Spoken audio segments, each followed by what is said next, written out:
bagaimana KIA itu bisa efektif dilaksanakan? Yang pertama kita harus menganalisis sasaran. Ya, sasaran anak sekolah. Kan seperti itu. Berarti konsepnya nanti untuk anak sekolah. Ulah sasaran anak sekolah, materinya jangan ini aki-aki. Mau nyambungan seperti itu.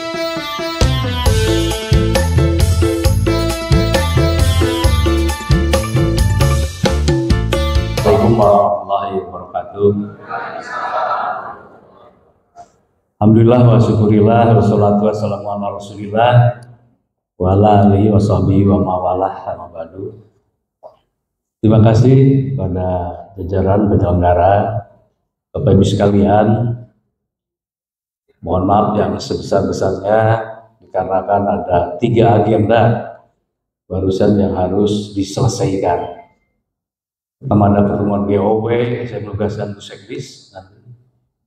Juga ada pertemuan di PDO WKSS, bagaimana sosialisasi mengenai kesetaraan gender.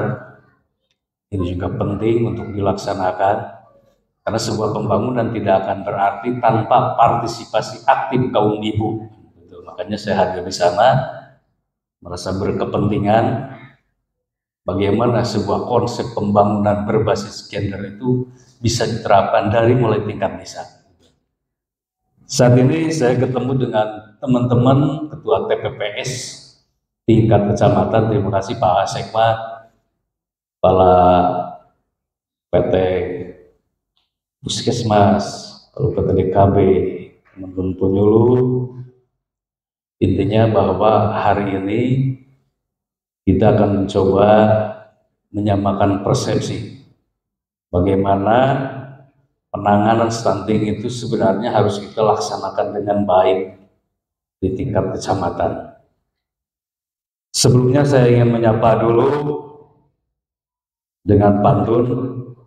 Kalau biasa bilang cakep, saya menyadur saja kepala BKKBN, jawabannya harus jos, biar kita kuat semua. Meli samping tibu dapat, mawajaat tibu aat, wilujeng sumping ibu bapak, mugia sehat walafiat. Jadi kita awali bahwa kita berdoa. Intinya semua langkah kerja kita, apapun itu pekerjaannya, tidak akan berarti tanpa doa. Jadi walaupun kita berupaya sekuat tenaga, tapi kalau tidak disertai dengan doa, mungkin tidak akan sesuai dengan harapan. Jadi makanya kita berdoa. Bagaimana kita berada di sini, sebenarnya tidak semua orang bisa berada di sini. Dikarenakan kesempatan. Yang kedua tentunya juga berkat ridho Allah SWT kita masih berada di sini. Meli samping di Sukakerta, melinten di Pagadean, wilujeng sumping para peserta, gijanten amal kasayang. Ya. Itu juga doa. Artinya, walaupun kita berupaya saat ini hadir di sini, raga kita kan berada di sini, di ruangan PKK. Tapi kalau jiwa kita kemana-mana, ingat tadi ke naon, belum sampai berkatutungan kan seperti itu. Atau di kecamatan lagi ada pertemuan apa-apa, sehingga kita tidak fokus. Artinya mudah-mudahan kita berada di sini disesuaikan dengan niat hati ikhlas kita. Agar niat hati ikhlas kita ini mendapat ridho dari Allah SWT dan tentunya menjadi amal kebaikan. Nilai ibadah lah seperti itu. Baik teman-teman sekalian, saya ditugaskan materinya jadi Bu Cireni, Ketua PPS tingkat nasional Pak Wakil Presiden di akhir masa jabatannya menginginkan bagaimana aksi-aksi nyata yang harus dilaksanakan oleh TPPS. Makanya ada 10 pasti yang kemarin kita sampaikan melalui surat dari Menteri Dalam Negeri. Ini sudah jelas bahwa strategi nasional merupakan suatu acuan dalam rangka penurunan stunting. Tujuannya menurunkan prevalensi stunting meningkatkan kualitas penyiapan kehidupan berkeluarga, menjamin pemenuhan asupan gizi, memperbaiki pola asuh. Pilarnya ada 4 juga. Bagaimana peningkatan komitmen visi kepemimpinan di semua lembaga kementerian. Maka saya tidak heran ada beberapa lembaga kementerian yang menangani stunting. Sudah jelaslah kalau Kementerian Kesehatan, kemudian juga Badan Ketahanan Pangan Nasional. Kemudian juga ada beberapa teman dari Kementerian Sosial, kemudian juga BKKBN. Kemudian juga Kementerian Pertanian, Ketahanan Pangan, Perikanan. Semua juga mempunyai program tentang penurunan stunting. Makanya program ini dinyatakan konvergensi. Artinya tidak bisa dikerjakan secara sendiri-sendiri. Harus multisektor. Makanya ada yang melaksanakan pendekatan secara spesifik, ada yang melakukan pendekatan secara sensitif. Tinggal bagi saja kita adanya di mana. Apakah di spesifik, apakah di sensitif. Ketika spesifik, apa saja yang harus dikerjakan, tinggal itu saja. Kita pahami, kita bedah, hal-hal apa saja yang perlu disampaikan sampai ke tingkat kecamatan. Paling tidak, saya bisa menghubungkan antar OPD yang menangani stunting. Tinggal begitu saja. Kemarin, melalui surat sekretaris daerah, sudah kita bagi habis. Teman-teman para kepala OPD untuk memegang sebagai LO. LO itu nanti yang akan menjembatani kecamatan ini dalam urusan penanganan stunting. Jadi dinas ini kecamatan mana, depan ini kecamatan mana, seperti itu. Nah ini untuk mempermudah jarak koordinasi antara kabupaten dengan kecamatan. Tapi sampai dengan saat ini juga mungkin belum bisa optimal nanti karena kita disibukkan dengan beberapa hal. Tapi paling tidak upaya ke arah itu sudah ada. Nanti kita akan coba bagaimana menggerakkan semua komponen tersebut agar teman-teman ini tidak bekerja secara sendiri. Seperti itu. Pekerjaan memang ini pekerjaan yang tidak mudah. Pekerjaan yang memerlukan konsentrasi penuh. Dikarenakan apa? Dikarenakan taruhannya adalah bangsa Indonesia. Di ASEAN saja kita masih berurutan di bawah sekali. Jadi urutannya masih 2 terbawah kalau tidak salah. Jadi seperti itu. Pelaksanaannya seperti apa di pasal 8? Dalam rencana aksi nasionalnya paling tidak ada penyediaan data keluarga berisiko stunting. Melalui verifikasi, validasi data keluarga berisiko stunting, pendampingan keluarga berisiko stunting, pendampingan semua calon pengantin, surveillance terhadap keluarga-keluarga yang memang seperti ibu hamil, ibu punya anak baduta, kemudian juga ibu pasca melahirkan. Nah, semua itu tentunya dalam Stranas ini untuk pelaksananya disusun kembali sesuai tupoksi kementerian masing-masing sehingga turunlah mana yang melaksanakan pendekatan secara sensitif. Yang kedua adalah pendekatan secara spesifik. Urgensi ini artinya akibat yang ditimbulkan sebenarnya. Pertama kita lihat stunting akan mengurangi pendapatan pekerja dewasa hingga 20% dan mengakibatkan hilangnya GDP, GDP hingga 11% karena kurangnya produktivitas ini kan sudah jelas. Makanya kita berupaya jangan sampai banyak anak-anak yang terpapar dengan stunting. Kuncinya bagaimana meningkatkan gizi keluarga, bagaimana meningkatkan pemahaman pola asuh, bagaimana ibu hamil mengerti tentang cara merawat kehamilannya, bagaimana memanfaatkan fasilitas-fasilitas kesehatan agar terlindungi dari penyakit-penyakit yang memang akan merugikan karena saya ambil suatu asumsi ketika kita bergerak terus penanganan stunting sementara dari sininya tidak dicegah. Contoh, calon pengantin ketika tidak diberikan wawasan yang sempurna, kemudian menikah, melahirkan, pasti akan terjadi lagi bayi stunting. Mau kapan kita berakhir seperti itu? Artinya seperti apa?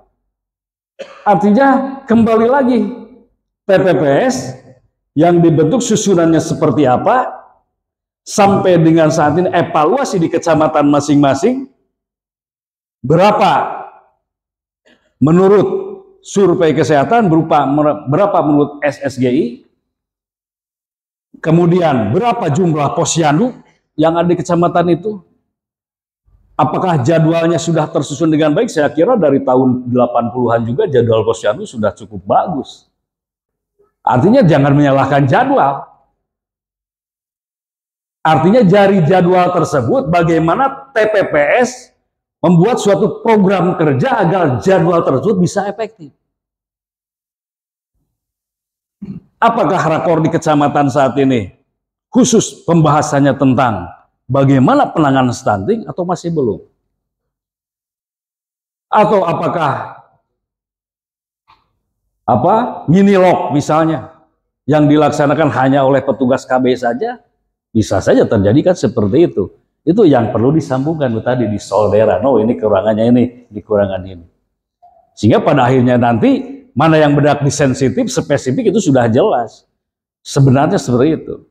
Pastikan berapa jumlah sasaran yang ada di setiap posyandu. Apakah sasaran tersebut sudah mempunyai kartu kembang anak? Paling tidak. Untuk bisa melihat sampai mana perkembangannya. Karena di KKA itu kan cukup rinci. 0 sampai dengan 1 tahun seperti apa nantinya. Tingginya berapa, berat badannya berapa. Apalagi saat sekarang sudah dilengkapi dengan pengukuran kan seperti itu. Tinggal diikuti tahapan-tahapan seperti itu. Apabila ada yang gizi kurang itu segera tangani. Teman-teman dari pemerintahan desa juga ketika dulu dari dana desa masih bingung bagaimana pengalokasian dana desa, sebenarnya tinggal dilihat saja. Kalau mau ada di dana desa yang dialokasikan, support saja. 4 bulan berturut-turut, piraku tahta naik. Pengalaman saya kemarin membagikan endog dan hayam, sebenarnya ada beberapa juga keluarga yang ditanya ketika diberi endog 10 siki, Bu, kumaha cik cara ngasakanana? Ternyata 1 hari juga habis karena akina ninina ngagoreng endog eta. Atau kumaha meningkatkan status anak yang stunting gitu. Daging hayam direcah, di kumaha digoreng. Saya 2 dinten cenah hayam saya pernah Pak. Seperti itu. Jadi ini juga pola pemahaman ini yang harus kita bangun oleh TPS kecamatan. Eta teh endog teh jang budak kan seperti itu. Mun 10 teh meureun 10 poean, mun sehari hijinya ada moal cukup 2 tuh, berarti 5 hari kan. Gitu. Nah, pemahaman yang sepele akhirnya bantuan pemerintah mengucur tapi tidak kena terhadap sasaran tembak yang harus digunakan. Seperti itu. Nah, itu contoh lah. Nah, inilah sudah pada tahu Ibu semua, kita tidak harus menjawab semua ini, bagaimana praktek pengasuhannya seperti itu. Terbatasnya layanan kesehatan termasuk pelayanan ANC, antenatal care, postnatal dan pembelajaran dini yang pembelajaran dini yang berkualitas. Kurang akses ke makanan bergizi, kurang akses ke air bersih. Saya menciptakan sebuah inovasi sebenarnya bukan untuk mempersulit. Dan juga dengan Dr. Bu Eni dari Dinas Kesehatan melahirkan beberapa inovasi dari singkatan-singkatan tersebut. Sebenarnya kita ingin ada semacam pergerakan yang langsung kena terhadap sasaran yang akan kita tangani. Kalau Ciamis inovasinya hebat-hebat luar biasa. Artinya bagaimana? Artinya menciptakan sebuah inovasi bukan hanya asal-asalan.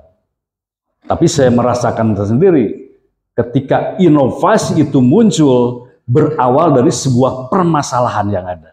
Oh, permasalahan begini. Kadang-kadang kita merenung hal-hal apa yang harus kita kerjakan agar bisa memecahkan sebuah persoalan tersebut. Oh, seperti ini persoalannya. Solusinya seperti ini. Apakah itu berlangsung dengan mulus? Kan tidak seperti itu, karena banyak pihak yang harus dilibatkan.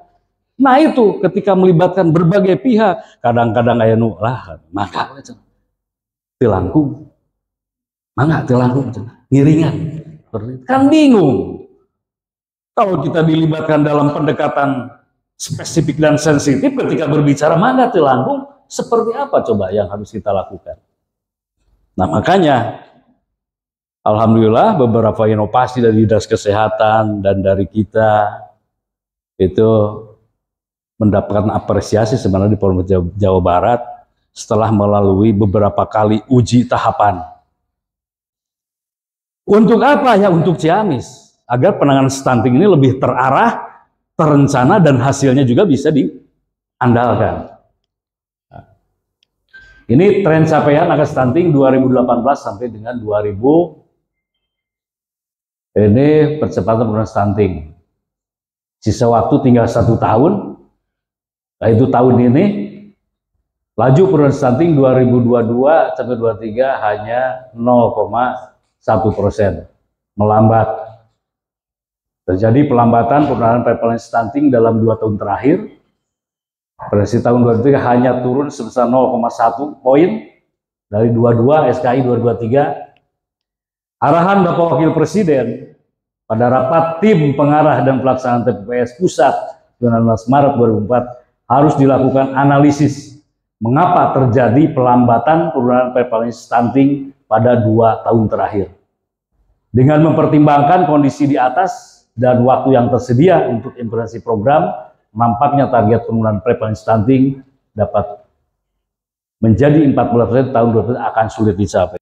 Jadi saya harapkan teman-teman yang hadir di sini nanti coba berembuk nanti mengevaluasi kekurangan yang ada di kecamatan masing-masing.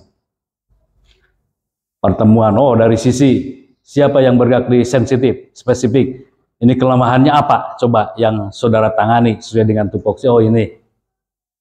Oh ternyata ketika ada penyuluhan misalnya untuk calon pengantin di satu desa, ini masih ada yang keliru. Seperti itu. Kenapa kelirunya? Karena tidak masuk ke LC Mil. Kenapa lagi kelirunya? Karena mindset orang-orang di desa kita itu lebih mementingkan hal yang sunat daripada hal yang wajib ketika ingin melaksanakan pernikahan. Contoh seperti apa? Saya sering katakan di depan para camat, di depan para kepala desa. Jadi di urang mah lebih keneh mementingkan pesen, dekorasi, hajatan itu 6 bulan. Make up 8 bulan. Gaun itu aya 10 bulan, da sieun teu kagehan. Daftar 3 poe, kan gitu. Akhirnya ketika daftar dipastikan untuk menikah kan tidak mungkin. Karena sapi geus dipeunsit. Naon geus ngabagi ka tetangga kan tidak mungkin dibagi. Ternyata calon pengantinnya anemia. Nah itu ya makanya edukasi seperti itu walaupun kelihatannya sepele, tapi ini sangat urgen ketika dipaksakan menikah anemia. Kan kalau 3 bulan bisa diobati dulu dengan teman-teman puskesmas. Biar tambah darah, evaluasi, dicek lagi. Abisnya kan seperti itu. Ini kan 3 hari mana mungkin bisa dicek. Ketika dipaksakan menikah, hamil, melahirkan, ya stunting, iraha anggeusna. Kan seperti itu. Itu yang harus kita pikirkan bersama. Jadi kita tidak mungkin hanya bekerja sendiri. Makanya konvergensi itu saling mengisi. Menyamakan sebuah perencanaan dalam sebuah tim itu sangat sulit. Sangat mudah ketika dirapatkan, tapi sangat sulit ketika diimplementasikan. Itu kunci pokoknya. Jadi teman-teman, saya harap luar biasa sekali TPPS-nya ini masih ada. Tapi coba nanti kita berupaya, kita di tingkat kabupaten harus seperti apa, kita berupaya nanti seluruh kepala dinas untuk bisa monitoring di kecamatan masing-masing. Teman-teman dari UPT Kesehatan dan KB juga Pak Sekmat nanti sebagai leading sektor di tingkat kecamatan bisa memilih dan memilah daripada sebuah perencanaan, kemudian memilah kembali permasalahan-permasalahannya seperti apa. Oh, ininya karena ada beberapa keluarga berisiko stunting misalnya yang belum mempunyai akses terhadap air minum yang layak, misalnya tidak bisa dipecahkan oleh desa, segera membuat usulan ke dinas terkait agar bisa dibuatkan sebuah, nanti mau secara bersama-sama air bersihnya, mau sendiri-sendiri tergantung daripada dinas terkait nanti yang akan memfasilitasinya. Sebenarnya kita sudah cukup bagus bagaimana koordinasi lintas sektor dalam pelaksanaan urusan penimbangan. Dengan 10 pasti kemarin ada pengulangan untuk penimbangan, kemudian juga pengukuran. Alhamdulillah ilmunya sudah diserap, alatnya juga, antropometri kan sudah ada. Tinggal bagaimana kita memaksimalkan alat tersebut. Jadi intinya kita nggak usah bosen kan seperti itu. Ketika kita yang melaksanakan sudah bosen, nah itu yang celaka. Jadi kita selalu mengingatkan. Jadi teman-teman juga nanti di tingkat kecamatan bisa membuat sebuah jadwal untuk lintas sektornya.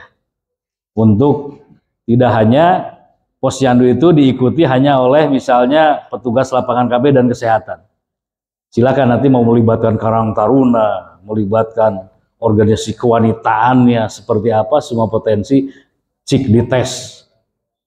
Bila perlu, yang penting komitmen saja. Ditentukan jadwalnya kemana, bonceng ku PLKB. Kan ada motor ya kan seperti itu. Siap, bonceng Karang Taruna misalnya kalau ingin tahu posyandu mana. Harus seperti itu. Artinya bisa dilihat nanti bagaimana hasil daripada posyandu tersebut. Kalau dulu ada yang dinamakan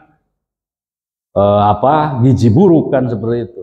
Tidak naik timbangan secara berturut-turut, berada di dalam garis merah dan baheula. Sekarang mungkin tidak akan beda ya seperti itu. Nah, yang seperti itu harus menjadi prioritas utama. Jadi endog 10 tadi itu sebenarnya jang eta. Jadi jenjang akina gitu. Bisa juga kalau bicara itu. Lagi pendampingan keluarga, ini kalau segi pendampingan ya sudah jelas bahwa ini merupakan serangkaian kegiatan yang pada akhirnya bagaimana sebuah pelaksanaan untuk bisa memberikan tidak hanya pelayanan tapi juga penyuluhan, kemudian juga fasilitasi pemberian bantuan sosial untuk meningkatkan akses informasi dan pelayanan kepada keluarga atau keluarga berisiko stunting seperti ibu hamil, berusaha persalinan, anak usia 0 sampai 59 bulan, serta semua calon pengantin, calon pasangan usia tersebut melalui pendampingan 3 bulan. Nah, jadi saat ini 3 bulan pranikah sebagai bagian dari pelayanan nikah untuk deteksi. Jadi saat ini kita juga sudah disampaikan kepada Kemenag dengan Pak Aib, Pak Dr. Aib Mabtu, ya sudah sampaikan ini Pak, ada yang salah seperti ini. Jadi kalau tidak 3 bulan, tentu juga tidak akan terdeteksi. Percuma saja kita membentuk TPK misalnya, tim pendamping keluarga. Kalau kerjanya hanya mencatat saja di LCMIL. Tapi sebenarnya ketika dicatat sebenarnya harus ada semacam rekomendasi yang diberikan. Oh ini mah kurang darah misalnya, harus seperti apa?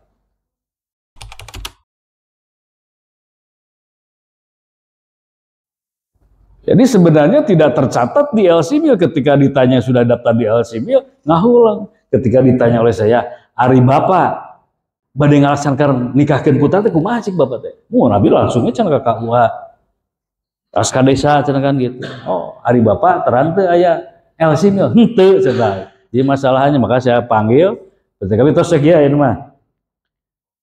Bapak bumi di mana di anu engke pendak weh di kecamatan, engke patugas bakal sumping ke kecamatan, terus gitu.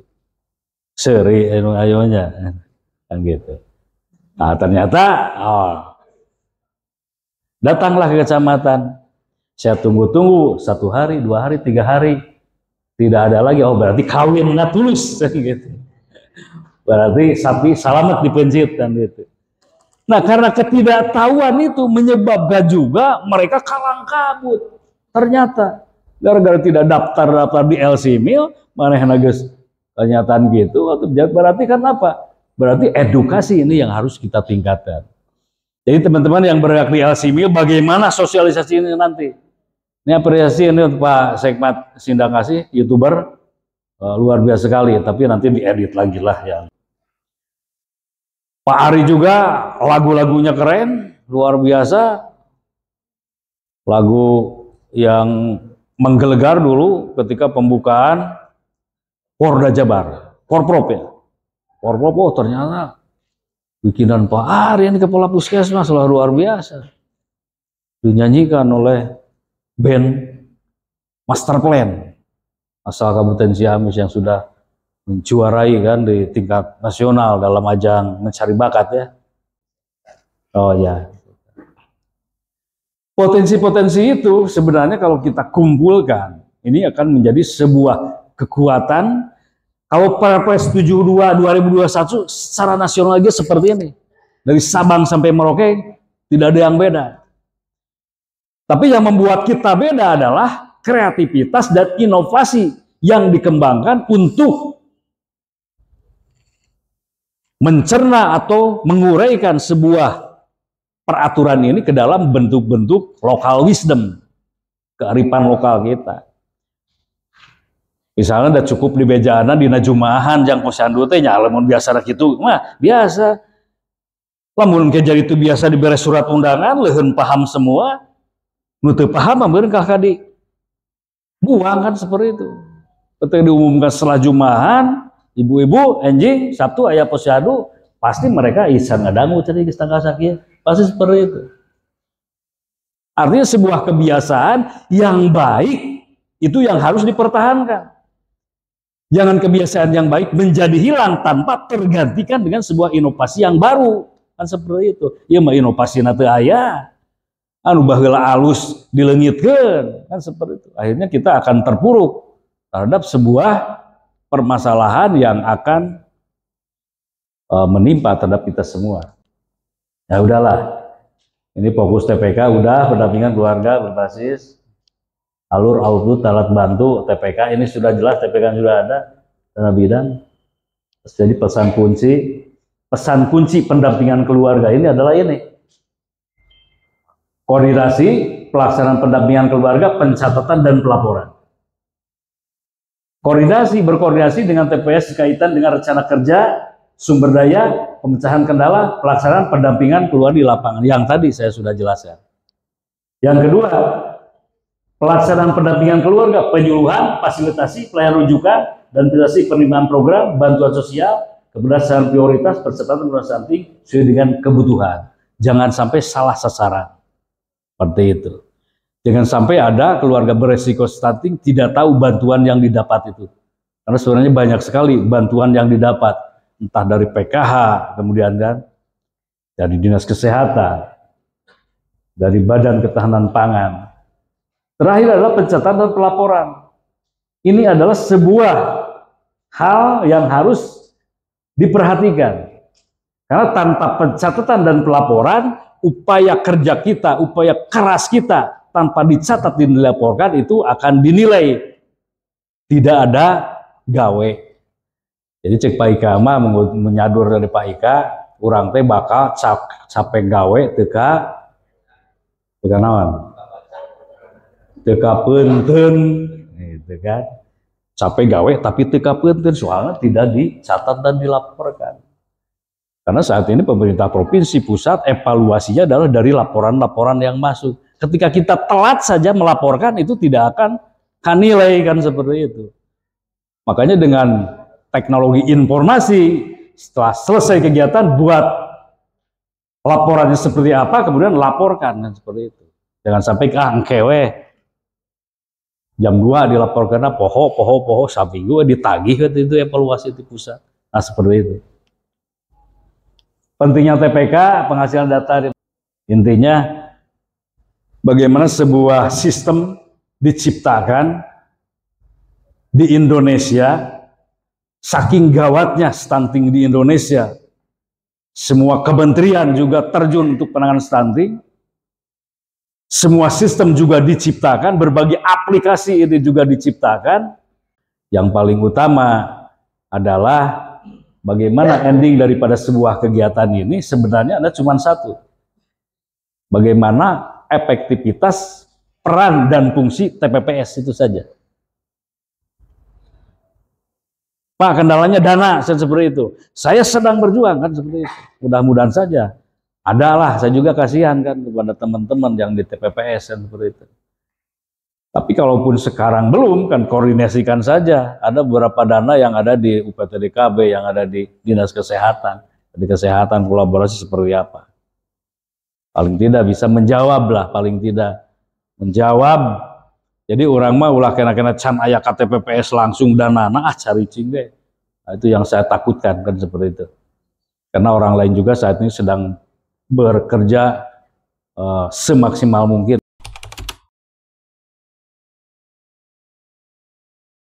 Ini pengalaman saya bertanya, Cikumare, kiatna Cianjur, kan kemarin itu aya bencana alam, tapi bisa turun 13% kumaha ya, kiatna kan seperti itu.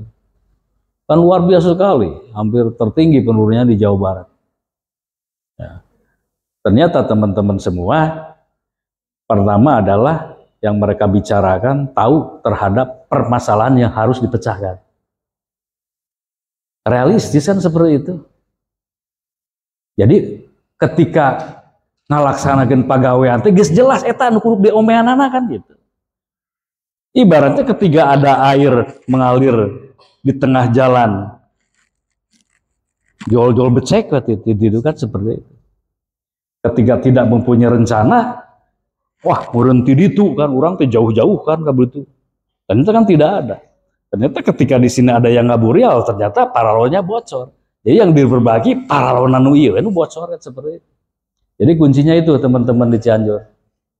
Jadi ketika memang permasalahannya ini kurang gizi, berupaya bagaimana meningkatkan gizi keluarga. Dananya dari mana? Tidak ada di pemerintah pusat. Digali dari swadaya masyarakat setempat. Digali dari desa. Hiji balita ketika dipantau oleh seluruhnya, ada bapak asuh untuk stunting kan seperti itu. Ditargetkan seperti itu. Sok tah, sih perhatikan tah di desa naya, tapi kan saya ukur 2 kali ya.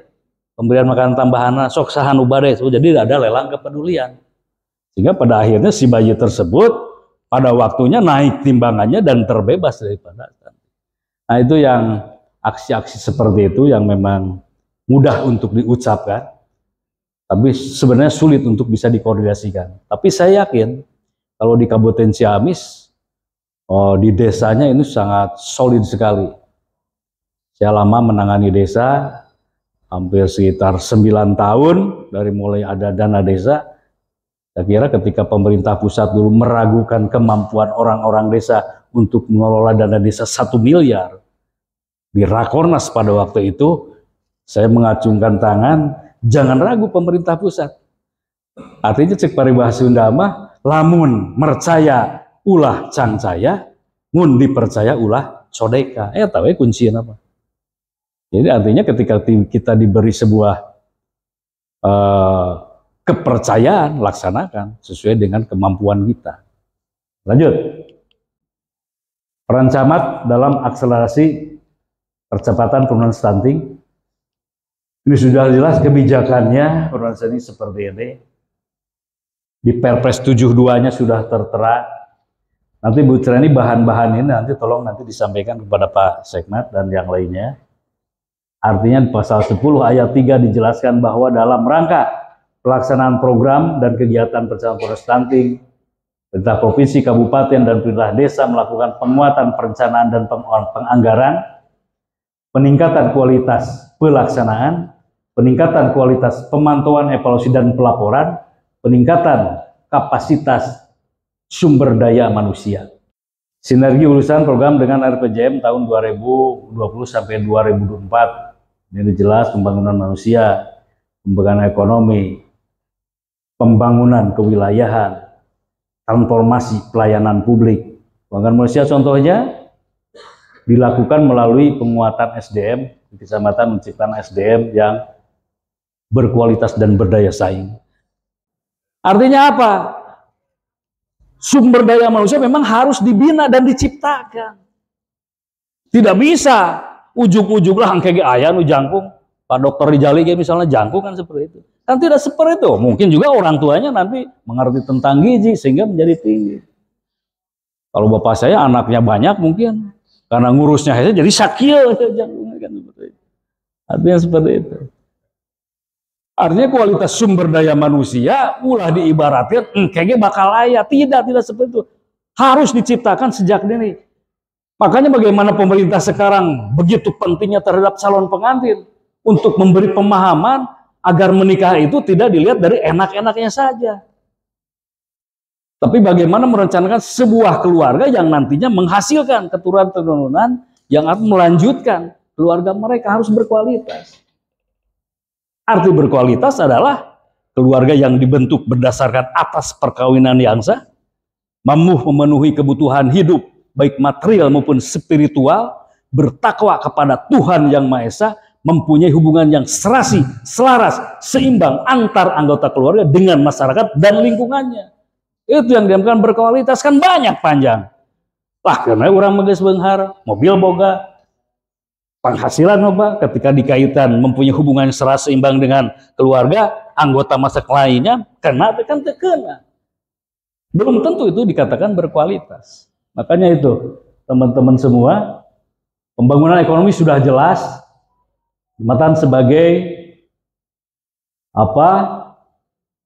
hubungan program sektoral rekomendasi pemusatan dukungan pada UMKM ekonomi kreatif melalui pemberdayaan masyarakat. Jadi teman-teman semua, saat ini memang pembangunan kita dilaksanakan walaupun otonomi daerah masih ada tugas-tugas pembantuan masih menjadi kewenangan pemerintah pusat, didelegasikan kepada pemerintah daerah yang masih menjadi pertanggungjawaban pemerintahan pusat seperti ini. Jadi orang melaksanakan kebijakan pusat sebetulnya, tapi pelaksanaan diserahkan ke orang. Tapi tetap saja menjadi pertanggungjawaban pemerintah pusat untuk pelaksanaan, sehingga 14% sebenarnya bukan target kita, adalah target pemerintah pusat. Kemudian pembangunan kewilayahan, fasilitas pemerataan pelayanan publik dasar dan percepatan pemenuhan SPM, standar pelayanan minimal untuk mengurangi kesenjangan.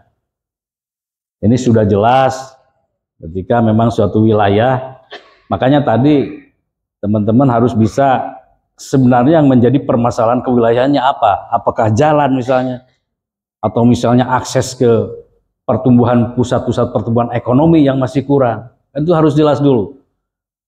Ketika memang aksesnya ke layanan kesehatan misalnya jauh kan seperti itu juga harus menjadi prioritas utama. Sehingga nantinya antara aspek kewilayahan yang menjadi kebutuhan masyarakat setempat bisa direncanakan di perencanaan tingkat kabupaten kan seperti dan provinsi. Contoh sekarang kemarin kan kita diresmikan Leuwi Keris nih. Itu sebenarnya bukan program kita, itu program pusat yang dilaksanakan di 2 kabupaten yaitu Ciamis dan Tasikmalaya kan seperti itu. Leuwi Keris.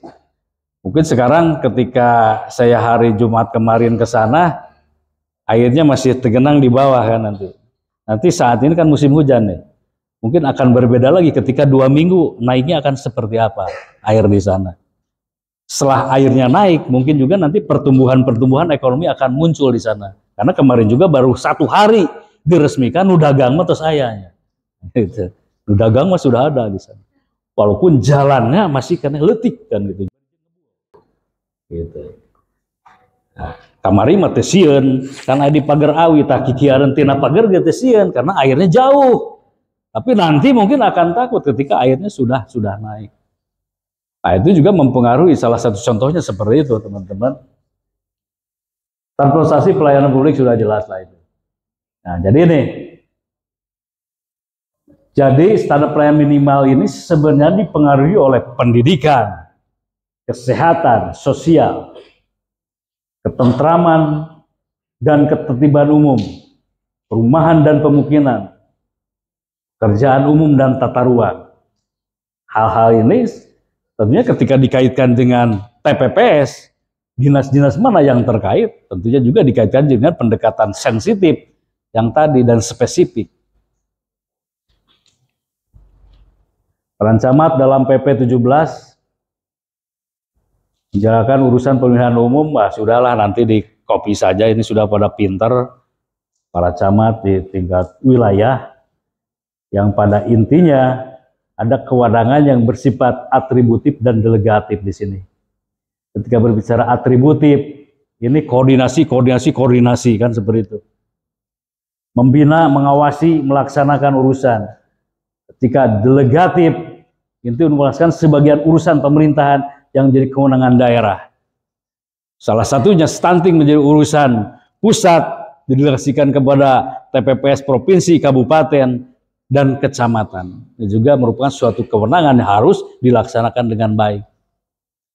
Jadi tidak ada urusan misalnya lah hadapnya di kecamatan, itu TPS kecamatan, kabupaten misalnya seperti itu. Tidak seperti itu.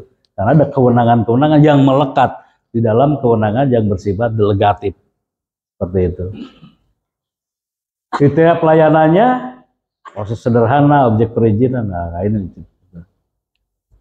perizinan. Posisi dan peran kecamatan sebagai AUB. Pada terkait sudah jelas. Artinya ketika berbicara desa sebagai servis, sebagai sistem kelembagaan. Desa melaksanakan perizinan SKPD. Artinya sebuah organisasi di tingkat kecamatan, ini kan kalau dulu camat itu disebutnya kepala wilayah ya. Kalau kan sekarang tidak. Jadi merupakan kepanjangan tangan daripada bupati.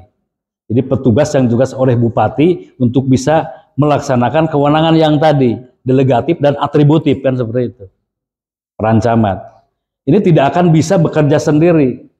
Makanya ada Porkopimcam di sini yang membantu untuk yang tadi keamanannya kan ada dan ramil, ada polisi kan seperti itu. Kemudian juga ada dinas-dinas terkait untuk melaksanakan sesuai dengan tupoksinya. Tapi ke bawahnya pemerintahan desa ini pemerintahan tersendiri. Itu. Nah ini yang harus kita cermati. Kenapa dengan adanya Undang-Undang Nomor 6 2014 tentang desa, desa menjadi punya otonomi penuh desa. Buktinya otonomi penuh desa itu seperti apa? Karena desa bisa membuat peraturan. Itu. Kalau dulu kan tidak. Untuk pilihan ya aturana sekarang kan bisa menentukan dengan sendiri. Maka ciri-ciri otonomi desa itu ketika desa bisa membuat peraturan. Peraturan seperti apa? Ada peraturan kepala desa, ada peraturan desa, ada peraturan bersama kepala desa. Nah ini yang ketiga yang belum bisa digunakan oleh tingkat desa, peraturan bersama kepala desa. Jika tuh misalnya air daerah perbatasan ya kekurangan air bersih, jang setanting, atau badamikeun we ku antara dua desa eta wangieun. Naon?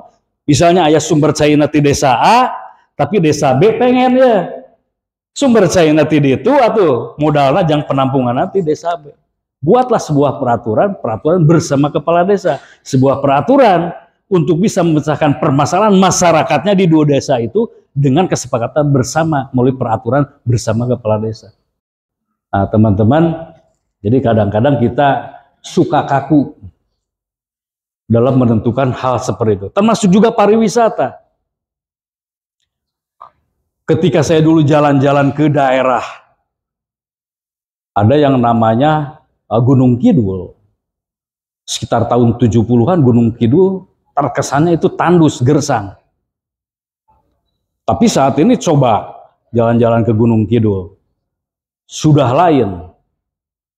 Bahkan ketika saya memberi kesempatan untuk menginap di sebuah desa, itu diterimanya di homestay.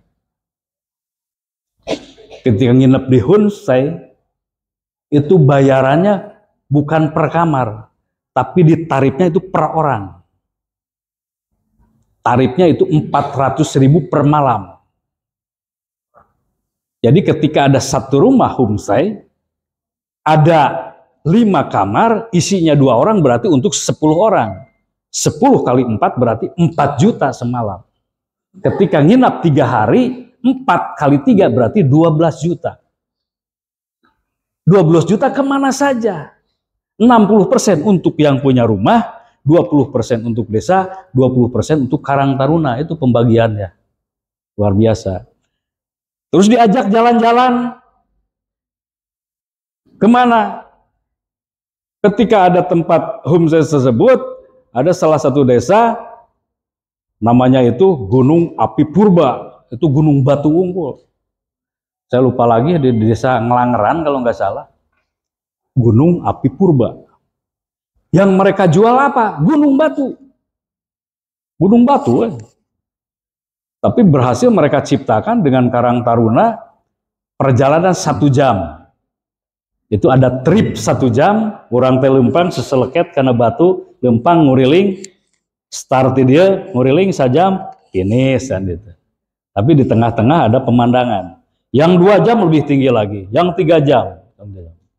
Sampai dengan kemarin dilaksanakan karena pengolahannya bagus, ada panjat tebing, ada event panjat tebing itu internasional sekarang sudah diumuman. Yang saya lihat seperti apa? Ternyata koordinasi kerjasama antar desa yang dibangun. Karena hari pertama saya kekulingan di Gunung Batu, hari keduanya diajak ninggalian domba, jeung UMKM, ada coklat, Ari Sugante desa kan, ternyata sudah desa lain. Itu. Ternyata desa lain. Hari ketiganya diajak melihat suatu embung. Hari embung teh danau buatan, anu caina herang, urang ek nyabak cai ge ulah. Karena pakai pagar dia stainless gitu. Jadi orang teh nongol gitu. Di situ di juru, di janggung ditempatkan tempat selfie. Jadi orang boleh kalau selfie di atas seperti itu. Ternyata beda kacamatan. Nah, artinya apa? Membangun suatu destinasi tidak perlu kuduk di desa orang sorangan. Tinggal yang paling utama adalah keunggulan desa kita seperti apa, orang lain sebarda nanti dipadukan untuk membuat sebuah konsep perbiasa, misalnya 3 hari mah tepi ka dieu. Contoh Kawali, Karang Kamulian, wisata pantainya Pangandaran, Panganjung kan bisa kan seperti itu. Atau Panjalu, Tambak Sari, Panjalu, Kawali, Kampung Kuta, Tambak Sari, Pangandaran misalnya berakhir. Bisa, cuman kerjasama yang itu. Saya ingin menjelaskan bagaimana sebuah konsep yang tadi tentang peraturan bersama kepala desa ini dibangun seperti itu. Jadi orang lamun ngandalkeun lah ada orang mau pantai. Moal bisa orang mengadakan konsep pariwisatanya berbasis pantai moal karena tidak ada. Nah, itu hanya gambaran saja. Tapi luar biasa sekali. Yang kedua adalah bagaimana sebuah wilayah itu membangun sebuah sejarah melalui dokumentasi. Itu yang paling utama. Jadi ketika kita singgah di Gunung Api Purba itu disambut oleh guide. Selamat siang Bapak dan Ibu sekalian, di sebelah kiri ini ada Gunung Api Purba yang sudah ada sekian ratus tahun yang lalu. Orang kan bingung, bener ente percaya ternyata. Ternyata bagaimana konsep manajemen mereka untuk meyakinkan kita. Ah percaya, sing 100 seberapa tahun lagi lalu. Aku mah protes kan seperti itu ya. Yang kedua, teknologi informasi itu diciptakan. Ketika saya treat yang 1,5 jam, 1 jam sampai 2 jam lah. Ketika ingin ke finish itu ada yang dinamakan warung jujur. Kan geus capek ya. Nanjak itu kesangannya beritunya. Pasti ketika ingin keluar kan di sana ada kulkas. Ada kulkas, ada makanan yang dingin-dingin. Tapi warung jujur. Jadi warung jujur teh orang ngambil sendiri hargana geus aya. Jadi uang disimpan ke orang, lamun pulangannya nyokot orang pulangan tidinya kan gitu. Karena hari nu ceureumeah mah, wah enak kok nyokot. Ternyata ketika keluar, Pak sini sebentar, ada apa? Lihat CCTV, Bapak tadi ngambil minuman ini ya, silakan bayar dulu kan. Itu teman-teman, jadi integrasi rencana pelaksanaan, nah ini sudah hal yang biasa untuk teman-teman. bagaimana musrenbang, musyawarah kelurahan tingkat desa. Intinya semua musyawarah itu tentunya adalah untuk membangun sebuah perencanaan berdasarkan data yang real di lapangan dan melalui sebuah proses yang memang prioritas. Nah, seperti itu. Artinya prioritas-prioritas tersebut jangan disalahartikan. Artinya prioritas tersebut harus merupakan paling tidak bisa menjawab kebutuhan masyarakat secara umum. Itu saja yang dinamakan prioritas. Bukan mendahulukan kepentingan golongan setempat atau ada tokoh itu usulna wah guys prioritasnya, tidak seperti itu. Tapi ketika tidak bisa memberikan solusi jawaban kepada masyarakat itu tidak bisa akan berlanjut. Terus kecamatan, nah ini karena teman-teman yang melaksanakan udah sebenarnya ini kan ini strukturnya juga masih sama kan, pengarah TPS ini camat dan ramil, kapolsek, ketuanya sekmat, ketua kepala puskesmas, sekretaris kepala UPT, penyuluh KB, bidang koordinasi pelayanan intervensi sensitif, intervensi spesifik, koordinator ketua IBI, anggota bidan, tenaga gizi, tenaga kesehatan, lingkungan, puskesmas, kader, posyandu, dan pemangku kepentingan. Bidang koordinasi penggerakan lapangan, koordinator kedua tim bergerak PKK, anggota penyuluh KB, sektor PKM, Toma, Toga, Todat, tokoh adat, Todus, naon, tokoh tingkat dusun, dan pemangku kepentingan. Bidang koordinasi data, koordinator sekretaris camat, KB, koordinator statistik kecamatan, tugas kecamatan, dan pemangku kepentingan. Artinya teman-teman semua dari sisi struktur itu merupakan suatu syarat. Karena sebuah organisasi itu harus ada strukturnya. Organisasi dibentuk baik besar dan kecil adalah untuk apa? Untuk bisa memperlancar jalannya roda organisasi. Roda organisasi akan lancar ketika mempunyai sebuah perencanaan yang telah disusun berdasarkan kesepakatan bersama. Jadi organisasi suatu wadah di mana di dalamnya terdiri dari satu orang pemimpin dan beberapa orang bawahan yang saling bekerja sama untuk mencapai tujuan yang telah ditentukan. Namun perencanaan tidak ada, mana mungkin organisasi bisa mencapai tujuan, itu saja. Jadi teman-teman coba nanti aplikasikan bahwa organisasi TPPS ini tujuannya pertama untuk misalnya bisa mengetahui berapa jumlah keseluruhan anak-anak yang berisiko stunting atau ibu yang berisiko stunting. Kemudian intervensi saat ini yang sudah dilaksanakan adalah ini pemberian ndog hayam kena 10, kuakina 5 misalnya itu masalah. Seperti itu. Jadi hal-hal itu diobrolkan di dalam sebuah rapat yang ada di TPPS. Kemudian agar tidak terjadi lagi, itu nanti diantisipasi seperti apa yang harus kita lakukan. Karena kita juga kalau dulu ini teman-teman kenyataan ketika COVID dulu para pengusaha ayam di Ciamis itu berbondong-bondong dari CSR-nya itu membagikan telur ke pemerintah daerah. Saya menyaksikan sendiri ketika COVID hampir seminggu sekali perusahaan bawa dipoto gitu. Saat ini ketika ada padahal lebih gawat di COVID, belum ada yang menyerahkan secara itu. Bisa saja jangan menyalahkan mereka karena data kita tidak terekspos sebenarnya. Sebenarnya berapa kita membutuhkan telur untuk Ciamis sebenarnya. Nah itu data-data itu yang kita inginkan sehingga nanti kepedulian masyarakat tersebut bisa muncul kembali. Tugas pengarah lah sudah nukim lah. Terus pelaksana, wakil ketua sudah pada pintar karena ada di SK Mini Lokakarya. Nah cuman ini lokasi stunting tingkat kecamatan nanti tolong ini diisi untuk dilaporkan. Jadi kita kadang-kadang tidak bisa terevaluasi oleh provinsi karena laporannya tidak ada, kan seperti itu. Stunting tingkat kecamatan, ini lokakarya. Bahasana menu tadi lah. Dari struktur, nah aya nu ngalih tugas, silah henteu, aya nu pangsiun henteu, seperti itu. Pemain nu ngalih tugas geus digentosna. Itu surveillance stunting, kegiatan pengamatan berdasarkan yang dilakukan secara terus menerus dan terhadap kejadian distribusi faktor yang pengaruhnya sehingga dilakukan penanggulangan. Artinya ini surveillance ini adalah bagaimana cara menyikapi sebuah keadaan dari suatu permasalahan dengan tuntas lah gitulah. Jadi melihat dari faktor penyebaran penyebabnya seperti apa, kemudian juga nanti tindakannya harus seperti apa. Permasalahan muncul, anak kurang gizi, dilihat ke lapangan, oh ini ayahnya merantau ke Jakarta, ibunya di Arab Saudi misalnya. Ini jeung nini ya. Anaknya kakarek 18 bulan misalnya. Pola makannya gimana? Oh nganjeng nyocolan uyah unggul budak teh. Sehingga timbangannya sakieu tah seperti itu. Kan itu diketahui. Oh ternyata berarti gizinya harus ditingkatkan. Jadi ketika ada bantuan itu, teman-teman ayah sabaraha anu kitu dilaporkan.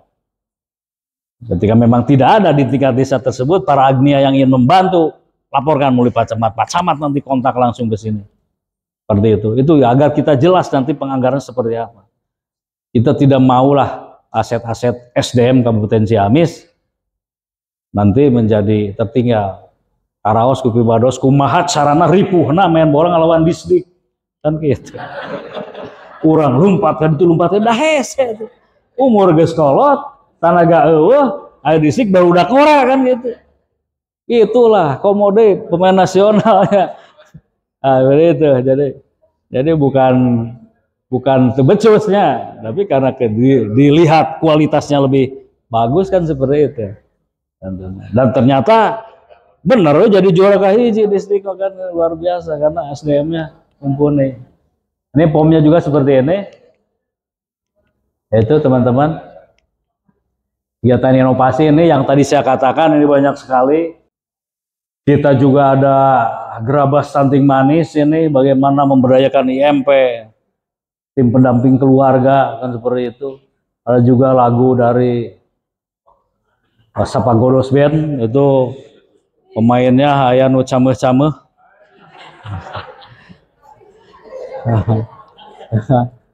Dari itu nanti juga Pak Ari juga silakan nanti karena begini Pak Ari akan ada sebuah event yang diselenggarakan oleh BKBN Pusat di Cisaga. Jadi mohon juga nanti teman-teman partisipasinya di Desa Bangun Harja.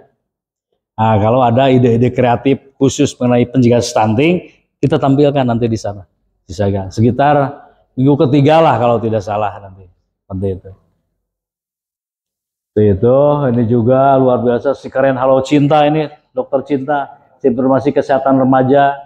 Aplikasi deteksi dini anak usia sekolah dan remaja tentang status gizi dan status anemi dan penyakit lainnya. Sudah cukup baik ini masuk ke sekolah-sekolah sebenarnya. Sudah antisipasinya sudah demikian hebat dan seperti itu. Tapi kan ini yang namanya pemberdayaan itu tidak bisa instan. Artinya tidak bisa dilaksanakan satu kali tidak bisa. Karena konsepnya pemberdayaan itu membuat orang yang tidak tahu menjadi tahu, yang tidak mau menjadi mau, yang tidak mampu menjadi mampu. Itu ada suatu proses.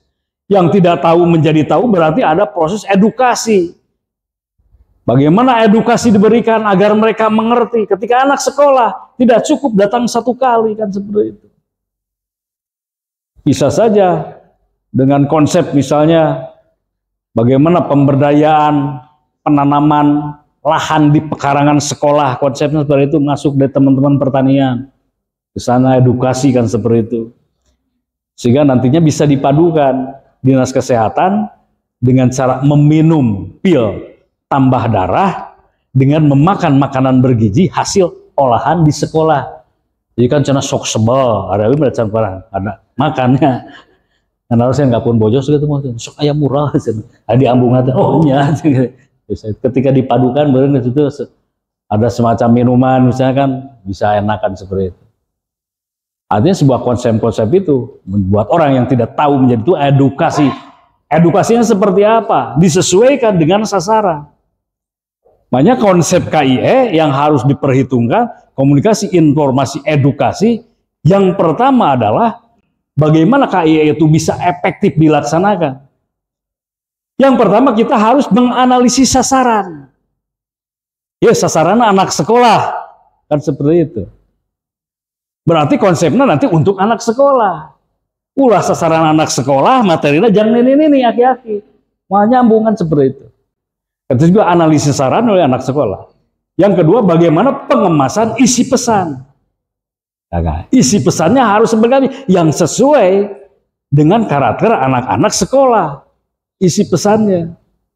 Kemudian yang ketiga adalah metode penyampaiannya. Mau ceramah tanya jawab seperti ini, mau diskusi, mau FGD, atau mau seperti apa. Yang terakhir adalah media yang digunakan. Seperti apa. Nah, jadi itu teman-teman, jadi buat orang yang tidak tahu, yang tidak mau menjadi mau, berarti ada motivasi untuk mengajak. Agar ilmu yang kita berikan tidak berlalu begitu saja. Tapi dipahami, dicermati, dan dilaksanakan. Sehingga yang tidak tahu menjadi tahu, yang tidak mau. Artinya ketika berbicara mau, mereka nanti ada semacam keahlian untuk melakukan sesuatu. Dan yang tidak mampu menjadi mampu, nanti mereka bersifatnya keprofesional. Karena tidak disuruh lagi, tidak diajari lagi. Jadi geus metik lah lamun cekna motor mahnya. Kan motor metik ketika dinyalakan salah terlalang gitu. Anu manual kan oper hiji, oper dua, oper tilu, oper opat. Gitu-gitu anu sudah metik. Jadi dengan konsep pemberdayaan semua akan menjadi metik kan seperti itu. Tanpa disuruh, tanpa diapa, mereka sudah bisa jalan sendiri. Itu teman-teman, ini paku besi pendampingan khusus balita dan malnutrisi. Gelas cinta, gerakan lawan stunting, ciptakan jamban dan lingkungan sehat sekitar kita. Wah, keren-keren sebenarnya. Si Jaga, simpanan impak sodako jariah, jamban keluarga. Sudah ada sebetulnya. Kegiatan yang telah dilaksanakan rapat lintas sektor BPS, penimbangan balita oleh Nakes, dan pemberian kapsul vitamina, pemberian konseling dan penyuluhan para ibu hamil, resiko tinggi, dan ibu balita status gizi kurang dan balita stunting, konseling pemberian tablet tambah darah bagi konsumsi. Bagus sekalian, terus desa keluar strukturnya seperti ini. Ada, jadi teman-teman nanti sekali-kali dalam rakor kecamatan coba dipanggil TPPS desanya, ngobrol cik pak gitu, sok tos dugi ka mana. Cik tina dari desa anu digunakan enak kana naon bae, cik naon kendalana di dalam pengadministrasian desanya seperti apa. Kan ada yang suka berkelit, wah susah apa cenah teh ada daya ieu-na. Padahal kita sudah, saya makan di Perbub dana desanya sudah diarahkan, paling tidak ada penanganan stunting. Itu kan luas dalam arti luas. Nomenklaturnya ada sudah terlalu luas, tapi secara spesifik kan nanti bisa disesuaikan dengan kebutuhan desanya. Tugas pengarah kepala desa, udahlah, nanti teman-teman ini yang menjelaskan. Optimalisasi penganggaran dana desa untuk persoalan benar stunting. Semata desa sebagai subjek utama pembangunan dulu. Pembangunan desa merupakan keuangan daerah yang diserahkan kepada desa melalui residu. Pembangunan di desa bersifat sentralistik. Pemerintah desa menjalankan tugas yang bersifat administratif. Penyeragaman bentuk dan corak pembangunan di seluruh desa. Sekarang, desa didorong mengembangkan berbagai aktivitas dan potensi berbasis kearifan lokal dan produktif dan bernilai ekonomis. Desa berhak mengatur mengurus sendiri urusan perencanaan pelaksanaan kegiatan untuk pengembangan lokal. Desa memiliki pendanaan yang besar sebagai modal memenuhi kebutuhan pembangunan dan pemberdayaan masyarakat. Jadi berbeda sekali ketika desa nanti dulu diurus dengan peraturan pemerintah nomor 72, saat ini ada undang-undang tentang desa, itu berbeda sekali. Makanya ada yang dinamakan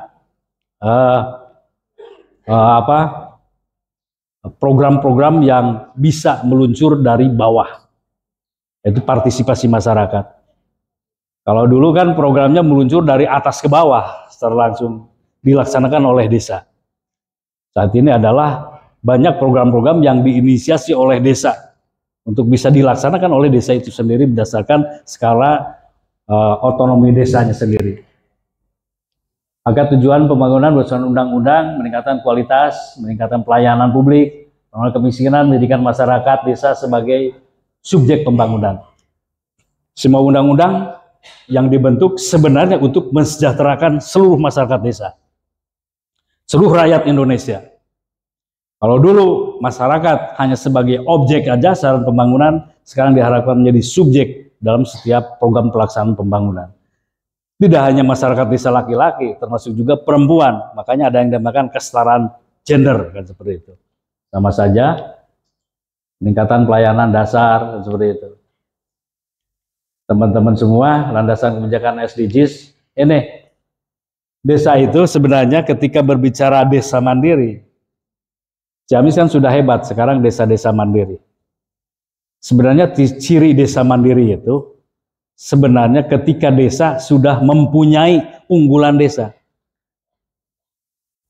Ciri desa mandiri adalah ketika desa sudah mempunyai unggulan-unggulan desa yang bisa diandalkan.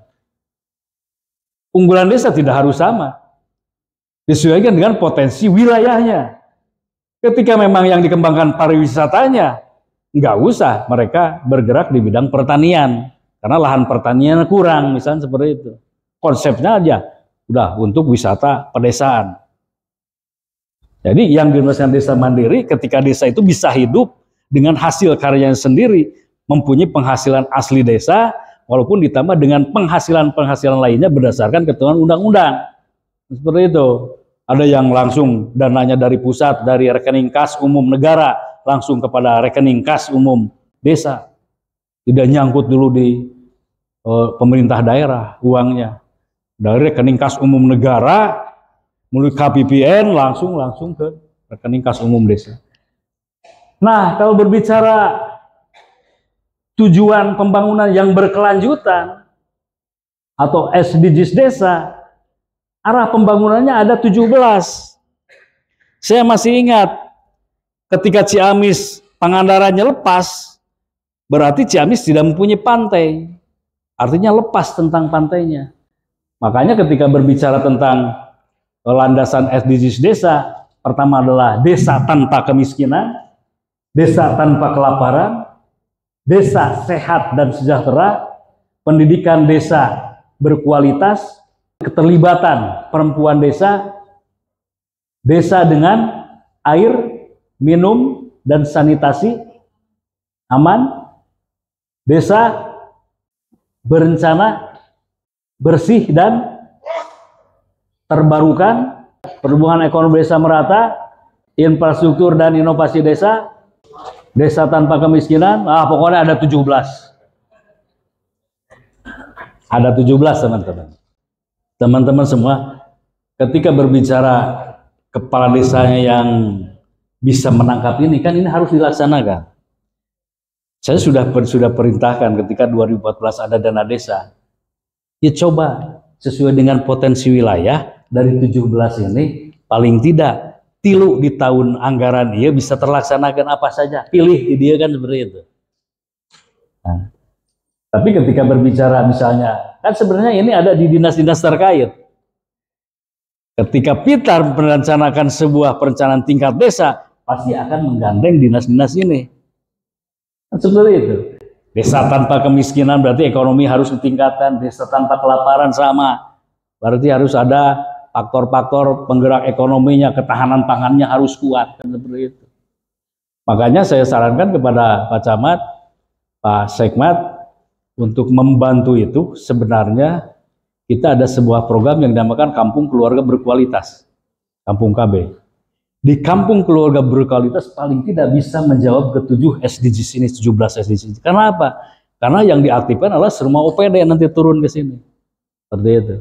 Makanya ada instruksi Presiden tentang bagaimana saat ini Kampung Keluarga Berkualitas harus dibentuk di setiap desa. Ciamis ada sekitar berapa lagi ya? Sekarang 136 yang sudah terbentuk dari 257. Tadi seberapa? 257 kurang 136. 12 masih terlalu banyak, 121. Jadi nanti evaluasinya harus disampaikan. Peran Kementerian Desa, karena semua juga berperan. Pilar 1, jumlah desa, keluarga bebas stunting, sebenarnya ini ada. Ini ada 2 TPPS kabupaten nanti untuk bisa menjelaskan. Tapi paling tidak teman-teman tahu bahwa pilar 1, pilar 2, pilar 3, pilar 5 kan seperti itu ya. Ada ukurannya. Pemerintah desa bekerja baik dalam koordinasi percepatan proses stunting.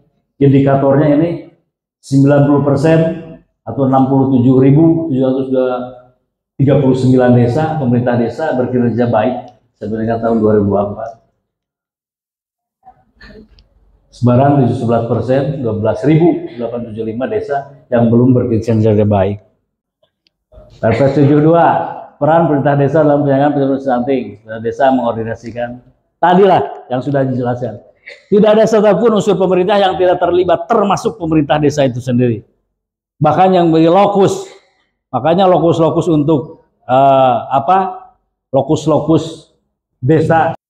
Maksudnya karena kita juga harus menentukan lokus-lokus mana yang menjadi perhatian pemerintah lah gitu kan. Kalau di kita kan ada 258 desa, 7 kelurahan. Itu kan tidak mungkin seluruhnya kita angkat menjadi lokus yang dilaporkan ke pemerintah pusat. Itu kita memilih cuman 10. Dilihatnya dari jumlah yang tadi, prevalensi keluarga resiko stuntingnya tinggi ya. Ibu hamilnya, calon pengantinnya kan seperti itu ya. Dan juga ada audit kasus stuntingnya, seperti itu. Jadi teman-teman semua, intinya itu ya. Mohon maaf nih. Pertama TPPS nanti kumpul di kecamatan masing-masing, undang semua komponen yang terkait di dalam struktur. Yang kedua, rencanakan mau kapan mengumpulkan TPS tingkat desa. Tapi sebelumnya kita harus punya bahan dulu. Apa yang menjadi permasalahan di TPS kita? Dari mana? Dari data.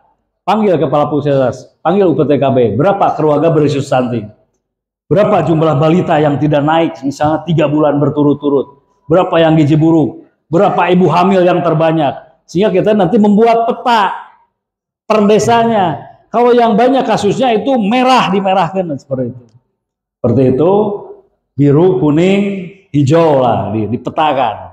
Jadi nanti sasaran prioritasnya yang merah karena banyak kasus anak berisiko stunting, bayi berisiko stunting, gizinya, gizi buruknya banyak kan seperti itu. Paling tidak itu, mengenali permasalahan yang ada untuk dibahas nanti dengan TPS kecamatan.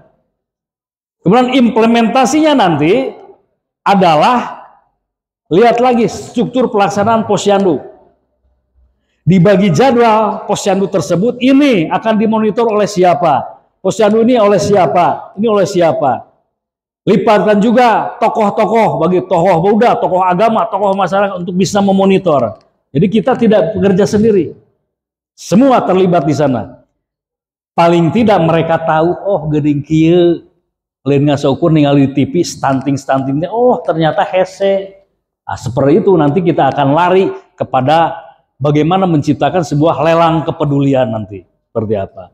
Dengan bahan-bahan yang tersedia, kita panggil nanti para agnia yang ada di desa itu, kemukakan bahwa permasalahan di kita masih ada 200 anak anu hese menang endog-endog acan oge. Bisa seperti itu. Oh kan ti abi 5 misalnya, ti abi 3, ti abi 2 dihitung aya 45 endog misalnya yang minggu eta. Kurangnya berapa? Oh kurangnya 50. Nanti dari mana lagi. Jadi teman-teman berupaya seperti itu merupakan sebuah inovasi yang bisa dikembangkan.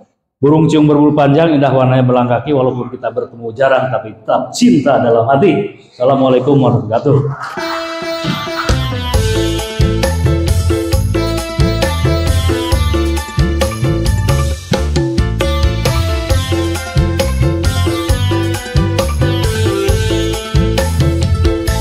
Ada satu persoalan yang harus diselesaikan. Stunting jadi urusan, jangan sampai diabaikan. Cegah stunting sebelum genting, upaya bersama itu penting. Selamatkan generasi kaum muda untuk masa depan bangsa. GSM Gerabah Stunting Manis, gerakan bersama cegah stunting masyarakat Ciamis. GSM Gerabah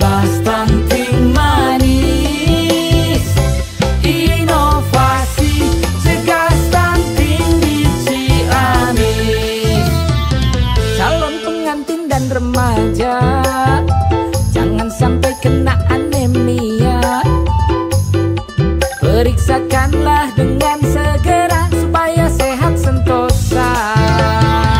Untuk ibu hamil semua, periksalah dengan seksama. Kehamilan perlu dijaga, anak terlahir sehat sempurna.